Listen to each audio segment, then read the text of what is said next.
baseball action in Sergeant Bluff, as well as the SBL Warriors taking on the Council Bluffs Aid Lincoln Lynx. Things start off hot for the Warriors as Tyler Lukian ropes one dead center all the way to the fence. It'll drop and it'll bring in 2 runs.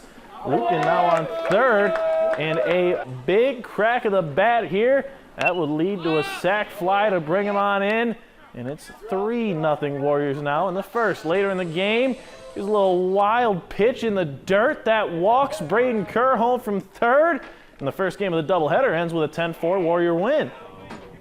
Now to the softball team who took on the Glenwood Rams. We'll start in the first inning. Great defense early. Elise Evans-Murphy catches some air and the ball for the Warriors there. Great little play. Later on, Evans-Murphy at the dish, and she gives it a ride. Not quite enough distance though. That gives it enough to make a sac fly, and the Warriors lead 1-0. Very next pitch, Ella Skinner gets all of that one, and it's a goner. Over the fence it goes.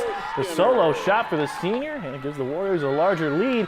Later in the game, Riley Fitzgerald sends it sky high down the first base line. It drops, brings home Brooklyn Ocker, and the Warriors take a 7-4 win.